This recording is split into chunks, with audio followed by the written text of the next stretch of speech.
It is now my pleasure to welcome back to the J-Ball Oldie Show, Jenn Gotzon. This is her third time, and third time is a charm. Not that the other two weren't.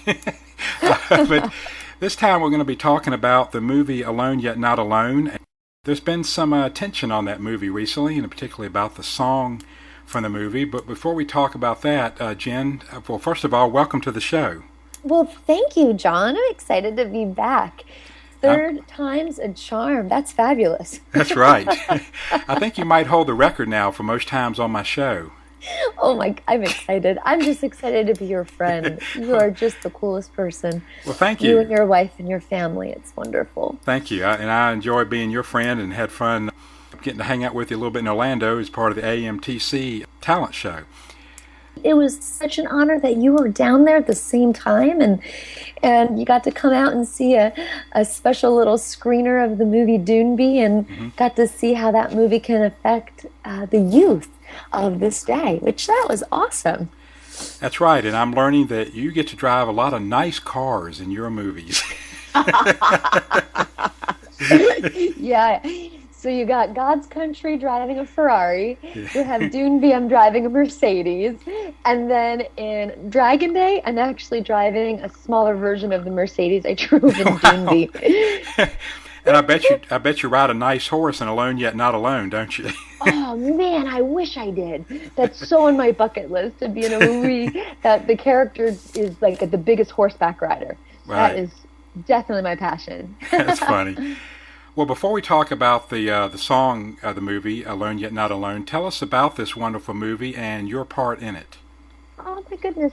Well, I play a supporting role in Alone Yet Not Alone, which has all the hype and the intrigue right now because it received an Oscar nomination for Best Song, written by Bruce Broughton and Dennis Spiegel and performed by Jonathan Erickson.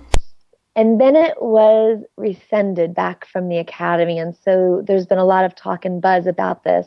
And the movie, Alone Yet Not Alone, it's this French and Indian War historical movie that follows the legacy and the lineage of the Leininger family.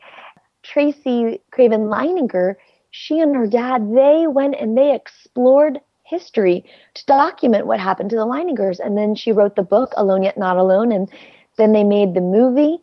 And it's basically a story, takes place during the 1700s. This family comes in from Germany and are separated during the war by the Indian and French invasion. And the two little girls escape, Barbara and Regina, and I think they're 7 and 9 years old, and they escape and they get captured, and now they're held captive in one of the camps.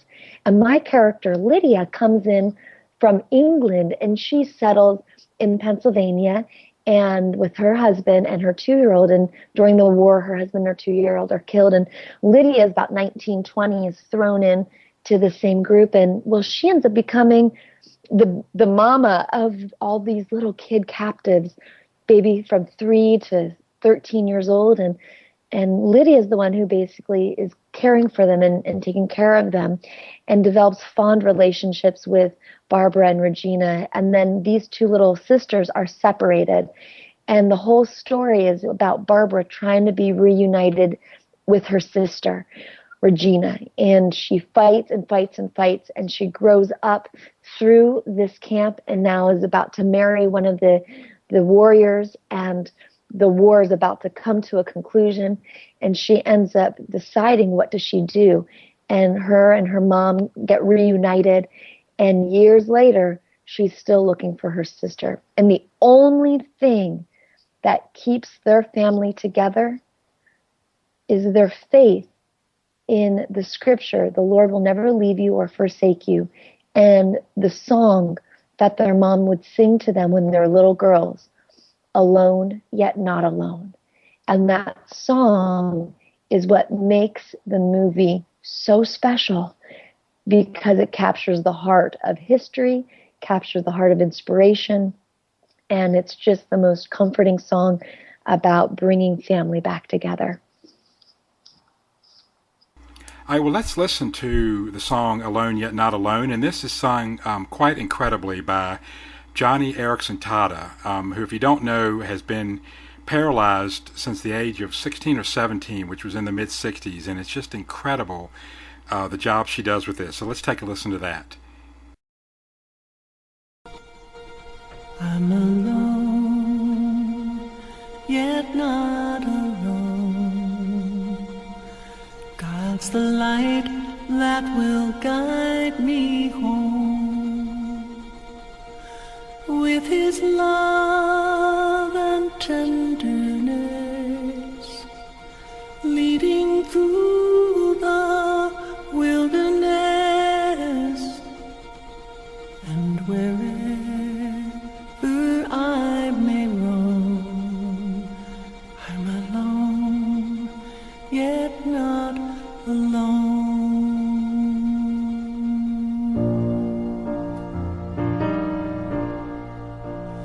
I will not be bent in fear.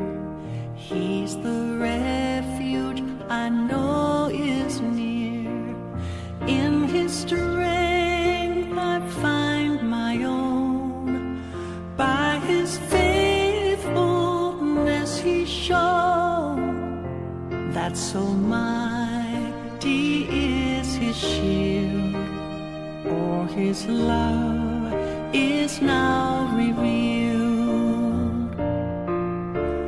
When my steps are lost and desperate for a guide,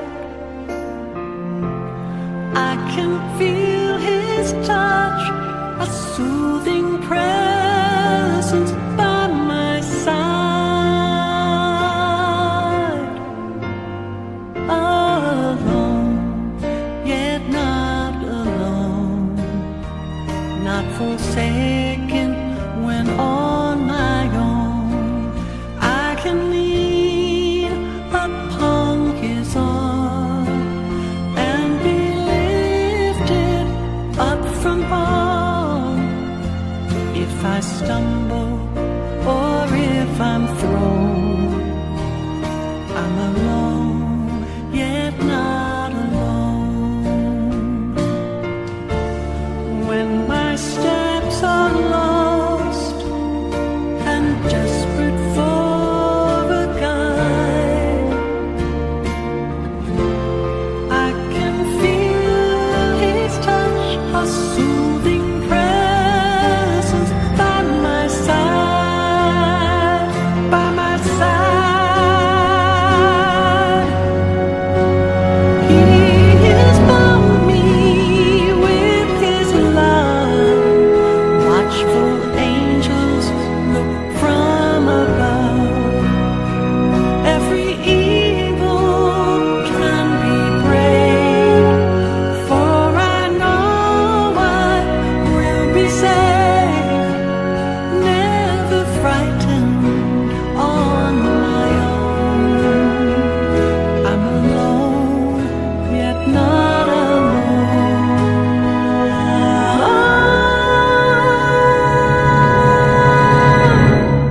I'm alone, yet not alone.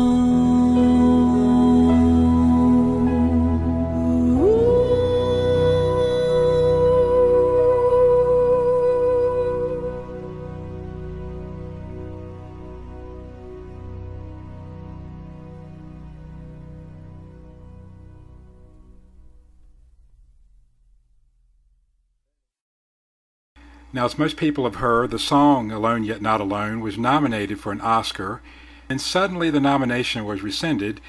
What was your initial reaction, not only to the nomination, but then having it rescinded? Well, to the nomination, it was so exciting to be a part of a movie, to be acknowledged on such a level that represents excellence and quality. My passion is working on stories that can inspire and impact people's lives, and when a film is noteworthy, Academy Award worthy, most people on a global level get to see that movie. And so that's a passion of mine. And I got very excited for Bruce Broughton. And to be honest with you, I got even more excited for my friend Ken Wales, who's the exec producer of the movie. We go to the same church here in Los Angeles. And I called him up, and I'm like, Ken, this is so exciting. Look at this. It's the greatest.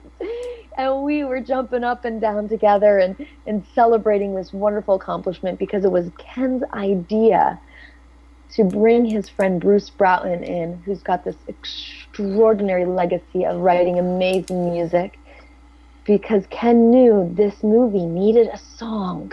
He knew that it needed that hook to carry this movie.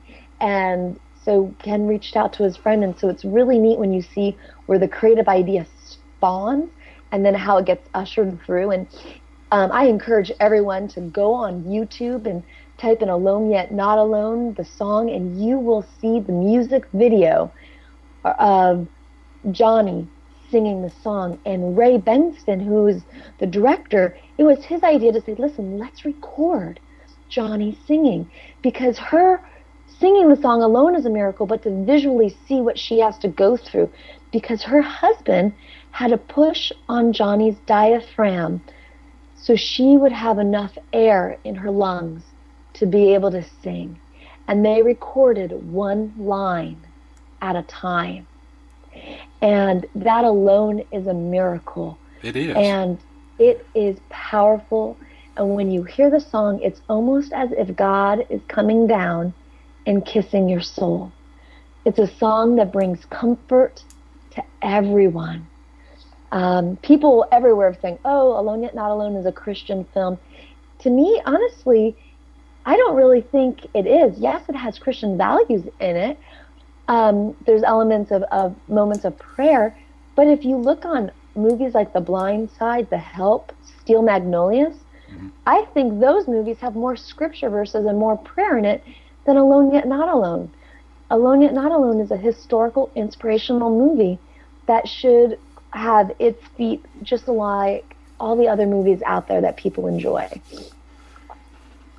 Great. And it moved me the first time I saw it. I was in tears by the end of Johnny's prayer. Oh, wow. In the music video, yes. Yes. Well, I know sometimes as Christians it's hard not to be frustrated and angered particularly by these turn of events. But I think maybe our approach needs to be a little bit different. I mean, what do you think our approach should be going forward? Well, definitely. Anybody who looks at Jesus Christ as an example to model life after. Jesus loved people unconditionally. Jesus forgave. Jesus had grace.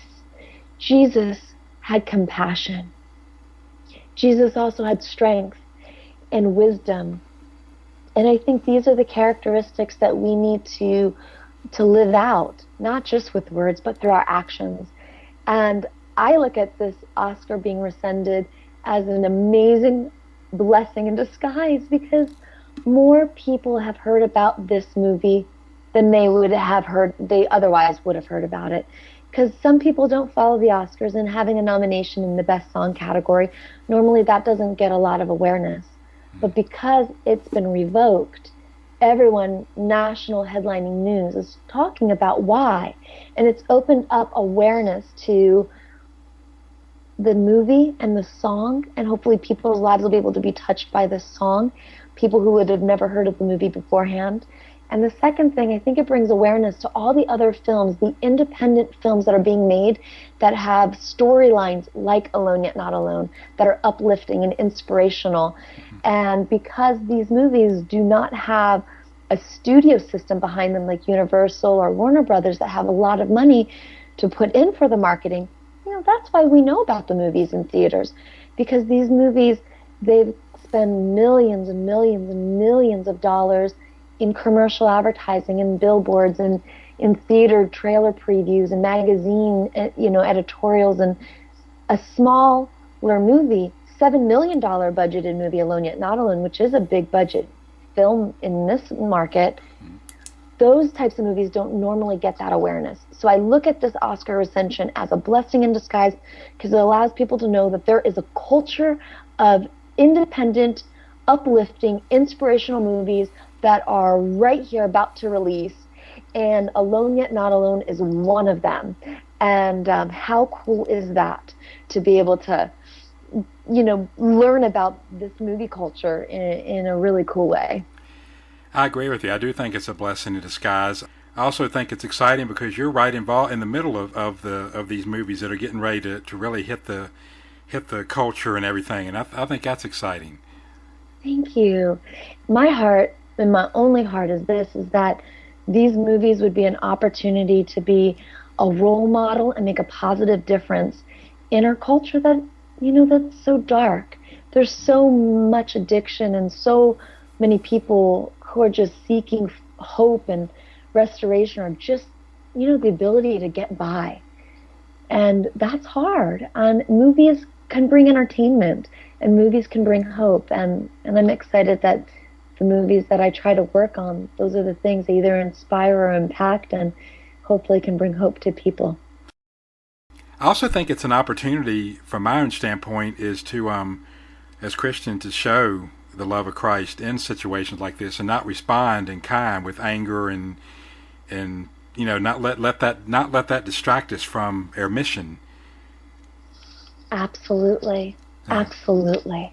Okay. Our actions speak so much louder than our words. Yep. We have to be loving, non-judgmental, forgiving, with grace. Yeah. Exactly. Well, I understand this song has meant a great deal to you personally. It has. It's so interesting. It's meant personally to me in my personal life because of what happened on screen. And I never really had that experience to date so far. And in the movie, my character Lydia, she ends up sacrificing herself to save these children.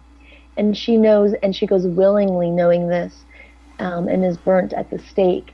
And in the midst of the flames around her, she forgives her captor, and she reaches out to the children who are crying, saying, "Don't cry. I'm going to be in heaven today. I'm going to be with God. There's no reason for you to cry. Let's celebrate." In essence, I don't remember what the words were, but that's the heart. Mm-hmm. And then she sings Alone Yet Not Alone internally. At least that's what I was doing as I was walking up to the tree, to be tied to the tree to get, in that scene. And the way I work as an actor is I really try to get into my imagination of really living that experience. Really, what would that experience truly be, and transforming into that mindset. That moment, I asked George Escobar, who is the director, for that scene to pray, and we prayed together before shooting it. In fact, I was tied to a tree, and George came over, and we prayed just for God's presence to just shine through the performance, because I wanted to get out of the way. I just wanted God to move. Kind of when you hear a painter, they'll paint something and they'll go, "Something just came over me and this is what came out." Well, I believe all artists, singers, dancers, actors, models, every form of art, that is how God moves through art. We just physically have to get out of the way. And so that was a very providential moment that I experienced, feeling like God just came down upon us in that scene. And then fast forward 2 years later, because we filmed in 2010 in Roanoke, Virginia, and in Tennessee, and then 2 years later, I went through a really rough, dark time in my life, where I had multiple people pass away in a row. The person who was the filmmaker for God's Country, he was shot and killed in Hollywood. And then my dearest friend died of a brain aneurysm going to John Atterbury's funeral. And then at Scotty Dugan's funeral, the next day, my husband almost died of meningitis. And so there was a boom, boom, boom happen. And I just was at a place that I'm like, what's the purpose of living anymore? I don't get it. I mean, we're all going to die. What in the world? My friends would pray. People would send me Bible scripture verses, and I was numb to it. And the only thing that was able to hold me on was this song, Alone Yet Not Alone. And it didn't come out, but the melody that I sang when I played that character in that very dark period of time, that melody and those words was what I was able to hold on to. So it was the first time a situation on screen as an actor actually fast forward and foreshadowed an element of hope and healing when I was in real life. And I really took the line of my character, Lydia, and how she forgave her captor, and I was able to forgive, in my heart, the person who, all of the different bad stuff that happened, and really know about God's presence, and in the midst of feeling so alone, knowing God's right here with me. I just need to pick my head up, and I need to choose to hold Alan to God's hand, because he won't leave me. Right. I could choose to run away, and God gives us freedom of choice, but I could choose to hold on to God's hand, and that's what I chose. And that song is what got me through. That's a powerful story. Yeah, I was moved by the song as well, and I'm going to give it as much airplay as I can. That's awesome, John. Thank you so much. When will Alone Yet Not Alone be coming to theaters? Oh, thanks for asking. It will be releasing everywhere on Father's Day this year. So fathers can take their children, children can take their fathers, and have a fun Father's Day movie weekend and go see Alone Yet Not Alone. People have compared it to Last of the Mohicans. So it's a good story. If you like historical movies, you'll definitely like Alone Yet Not Alone. And I'm going to need the tissues, aren't I? I mean, if you're tied to a tree and you're being burned, I'm just going to need the tissues. It's not scary. It's not scary. It's the way that George Escobar directed the scene and Ray Benston directed all of the additional stuff in ADR for that particular scene.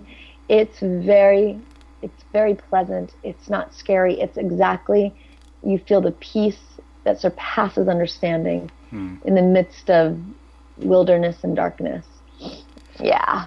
Yeah, but I wear my emotions on my sleeve. I mean, I used to cry on watching the Waltons. I mean, it's just... All right, then maybe you should bring like 5 tissue boxes, and you could just go through one at a time. That's right. So, or maybe what we'll do is we'll have your children, that's your Father's Day gift. They will wrap up tissue boxes for you. That's right. Or maybe I'll send you a tissue box wrapped up.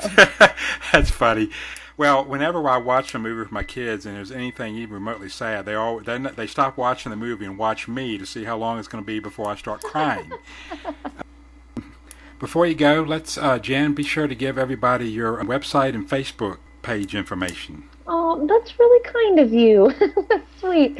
Well, actually, for anyone, like any of your listeners, if anyone's interested in arts and entertainment and movies and are curious about acting, I use my Facebook page as a way to reach out to people.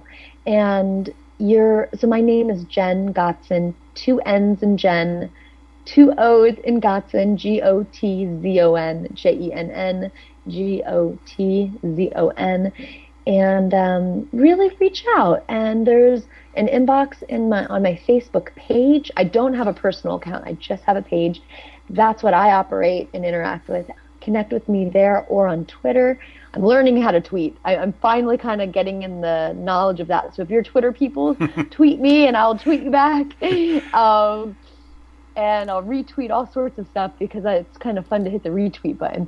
And my website is jengotzon.com. Yeah. Well, I just wanted to give a shout out for people who like movies that are mysterious, that has a psychological thrill to it. The film Doonby is about the significance of life. That's actually available now on demand. It came to theaters a couple months ago, and it's on demand, so you guys can go and check that out. John Schneider and I we are the ones in the movie, and it's this mysterious man shows up in Texas, and nobody knows where he's from, where he came from, but boy, he makes a difference in all these people's lives. And then we see, what does life look like with Sam Doonby and without Sam Doonby, and its twists and turns. It's got probably one of the most provocative, profound endings in a film that just knocks you in the gut and really makes you think. And there's some great country, jazz, blues music that John sings and some of the other people in the movie. It's a goodie. Yeah, definitely a goodie. He's a good musician. I'll tell you, you used a phrase before, and it's true, that the movie leaves residue on your soul, and I can attest that it does that, having seen it myself. Thank you. It does. And the way that, because movies are for entertainment, and this is a great source of entertainment. So as a byproduct, you walk out going, man, I never thought of it like that. Mm-hmm. And it's just something that you wake up the next morning and the next day after and a couple days after, and it really gets you thinking. And I think that's what's really kind of cool about this film. Yeah, I agree. And of course, you mentioned John Snyder. The ears of the female audience just picked up there, having a flashback to the Dukes of Hazzard. So that's, for the female audience, that's a good reason to go see it too. It's kind of neat. John's done a handful of movies that have been coming out. Out of all the films, the movie Doonby is John's movie. He's the story is about Sam Doonby, who John plays, and his character is very charming. So people who love Dukes of Hazzard will love the movie Doonby, because it's probably the first role that we've seen him in a long time where the charm and the charisma of his natural gifting is revealed. And he does a beautiful job. And he wrote one of the songs that he sings in the movie, and then he sings another song that his friend wrote. And it is just it's a goodie. It is a goodie. I can't wait to see it come out, and I'll go see it again. So I've seen God's Country about 6 or 7 times now. So love it. That's fun. It's airing continually on Uplifting TV. I've been pursuing acting for almost 20 years, and not until this past year have I ever gone anywhere that people are like, you look really familiar. I was in Michigan, I was in Tennessee, Los Angeles, and I think I was also in New Orleans. And random people, someone would just come out and goes, you look like this one person in this movie, and it took place out in the desert at this camp with a Ferrari. And I was like, you've got to be kidding me. How in the world is that happening? So and for my heart is like that. God's Country is really just a charming story about family, and it reminds me of the movie Overboard with Goldie Hawn. But it's a good, fun family movie for all ages. Great. Yeah. Well, Jen, I just want to thank you so much for coming back on the show. It's always a joy to have you on. I think the movie industry in the world is just a better place with you in it.